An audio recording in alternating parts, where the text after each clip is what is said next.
Hello everyone, my name is Julian He. I'm Professor Wenzhong Gao's student. The topic I want to share with you today is playing video on electronic papers. Here's my outline. First, I will briefly talk about the motivation of this research, then introduce the technology applied on this research, digital half-toning. Because there are some shortcomings in nowadays half-tone technology in terms of video application, I will talk about the cause of the formation of this issue. DBS, one of the half-tone algorithms, was chosen to solve this problem. I will talk about what it's capable of and the cost of using this algorithm. After analyzing the DBS thoroughly, I defined a new issue of this algorithm, the initial value problem. I will demonstrate my discovery. And finally, I propose a feasible solution that has been validated in my implementation. I will demonstrate the advantage of my modification brings about and make a summary to conclude my contribution. At the beginning, I think the most important thing is to illustrate how the EPD works. EPD is an abbreviation of the electronic phoretic display. And electrophoretic is a term from chemistry. It describes the situation that particles swing inside the viscous fluid with the driving force of electricity.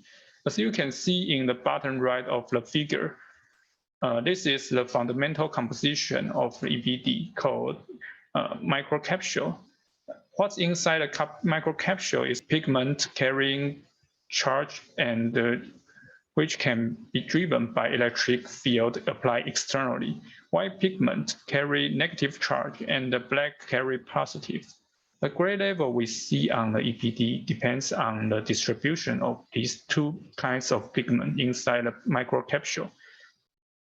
The interaction between these pigments is complex. In short, if we driven all the pixels from one gray level to another gray level, you will find that there are some deviation of gray level between every pixels in a certain extent. That means we cannot driving the EPD in a row without refresh. If we do so, the deviation of grayscales will accumulate to an unacceptable level. So what's this correlate with playing video on EPD? The figure we show here is a comparison between a driving half-tone image and a multi-tone image. The half-tone driving waveform is benefit from free of the refreshing phases. Driving time is rather shorter than driving a multi-tone images. So it's necessary to convert each frame of video from continuous gray level to binary level before we playing them on EPD. This process called digital half-toning, and there are lots of algorithms existing for each different scenarios. What digital half-toning actually do is using a black and white pixel with proper arrangement to create an illusion that binary image have the same tone level with continuous tone image. Gray level is a measurement of the brightness of a single pixel. In half-tone, on the other hand, can be regarded as the density of the white pixel in a finite area. As shown in the left figure, gray level 64 means there are 64 white pixels exist in each 256 pixels. And there are 256 gray levels in a continuous tone image. If you see a half-tone image and the continuous tone image very closely, they look totally different. But if we observe these two images further and further away, their gray level will approach to identical eventually. Here is another example in the right image. If the arrangement is judicious, you can reproduce the delicate detail with half-tone image, like the person sitting on the boat. Okay, here, if you zoom in the area of the person, we can barely see the contour of a person. However, as you observe the image further, it can be recognized that this guy's right arm is putting on the boat, creating a more detail and the grayscales with limited number of pixels. That's the beauty of the halftone algorithm.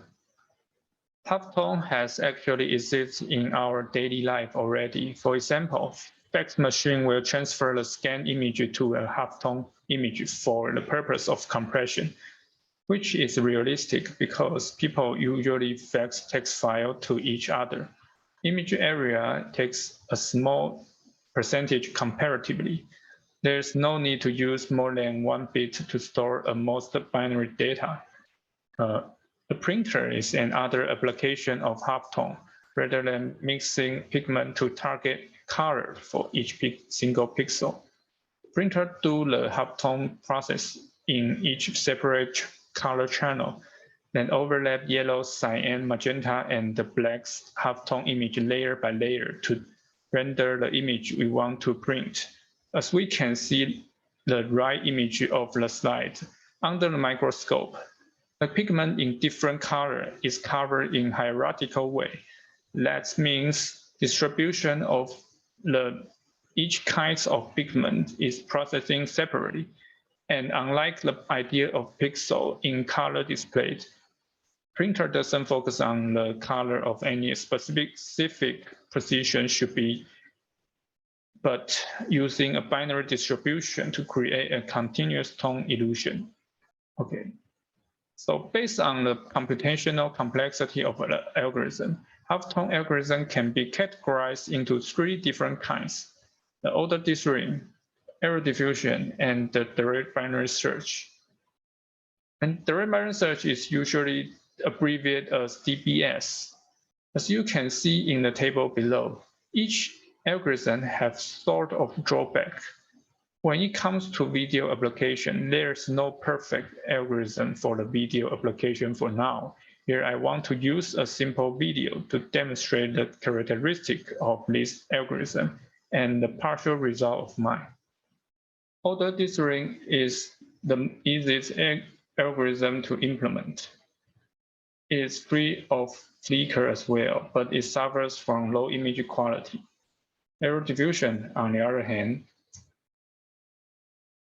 there are severe flicker during playing the videos, but when you only look at each one of the video frame, the image quality is high. Direct binary search is generally acknowledged as the halftone algorithm with the highest image quality.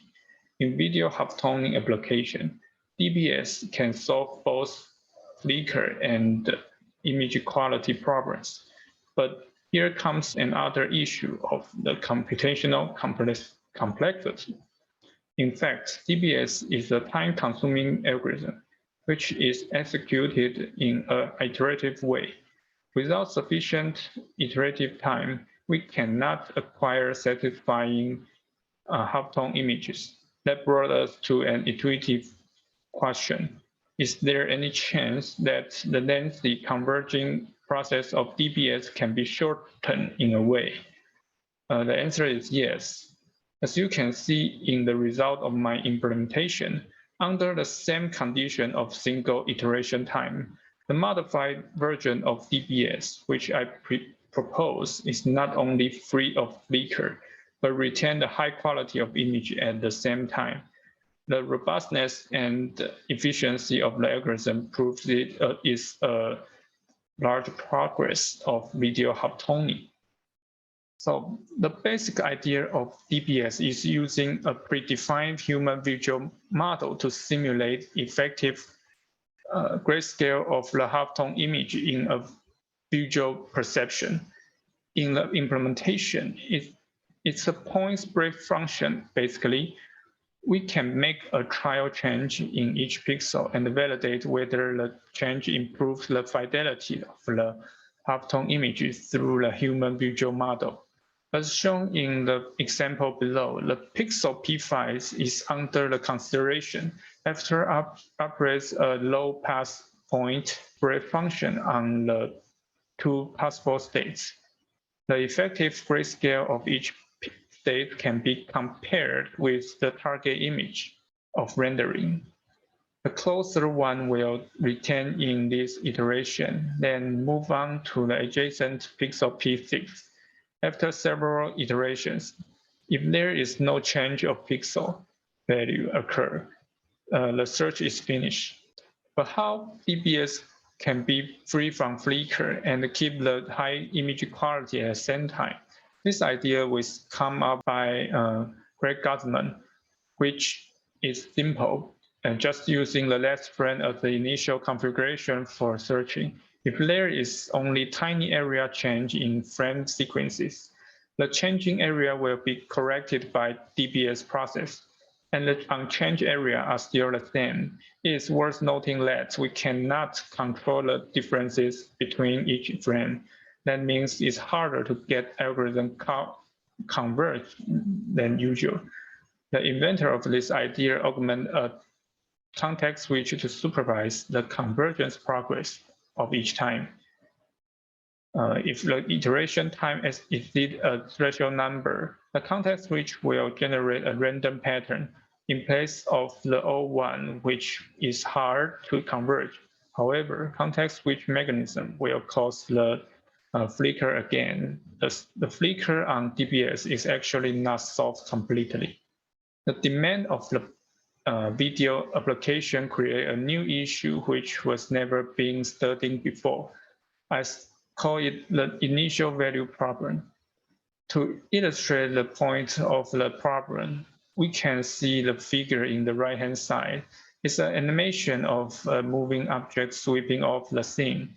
But between each frame, there is only one iteration executed. The moving object leaves an obvious trajectory. The older footsteps is closer to the converging grade level, and if you look more carefully, there are oscillation of grade level occurred in each iteration. I came up with an experiment to a systematic study of this phenomenon. First is to create a 256 by 256 in a representative way to generate an initial pattern for DBS.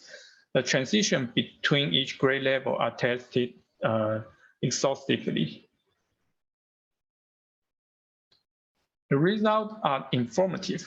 For steering image, we usually use grade level 128 random pattern or a random threshold pattern which was created from a target image. They are correspond to the vertical and the diagonal line respectively. Use error diffusion image or order differing image seems to work, which is also be adopted in other researches. However, there are also some combination of grade level needs hundreds of iterations to converge. Initial value problem on the video application is quite broad than the range of processing time. That doesn't sound like good news for video halftone. The idea I propose, I basically rearrange the searching order of DBS and remove the context switch design. This matrix is done by an algorithm called void and clustering. But I think that's all details. Let's skip to the results. As you can see, rearrangement of searching order indeed reduce the iteration time of DBS, especially the transition between some of the particular grade levels, except the transition around grade level 128. There are still 100 iterations to converge, but luckily it just happens between two very close grade levels, which is less noticeable compared with combination of have bigger differences. With the higher efficiency to approach the target grade level, we can use one single iteration to process each frame rather than waiting for the last pixel converging while probably most pixels are settled down. Another issue of initial value problem brings about is the homogeneity of the halftone patterns. DBS without random pattern as initial will suffer from the problem of some unpleasant structures. As you can see the power spectrum of DFT, there are more energy aggregation in DBS without proper random initial, which will be easier to generate Moiré patterns on EPD with color filter array printing. Because Moiré are usually occurs at the situation that multiple periodical structures are overlapped. So the best strategy is make a power spectrum distributed at a high frequency as even as possible.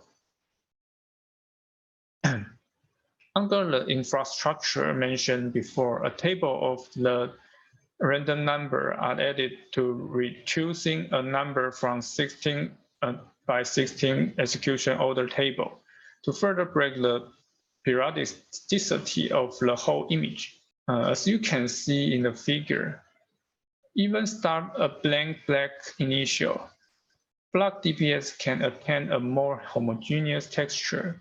It can be sure from checking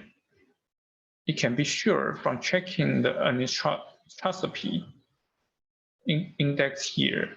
The distribution more closer to the 10 dB are better. Okay, finally, let's see the results. Obviously, block DBS can get rid of many periodical texture, which is more obvious when it was displayed on color EPD. For now, this is the only algorithm which can take into account both homogeneity and the flicker and still work well, as far as I know. In summary, this research disclosed the existence of initial value problem and come up with the idea that we can use DBS without convergence. This research improves the efficiency, flicker, and the Moiré and the image quality of DBS. It is perfect for applying on color EPD. Thanks for your listening.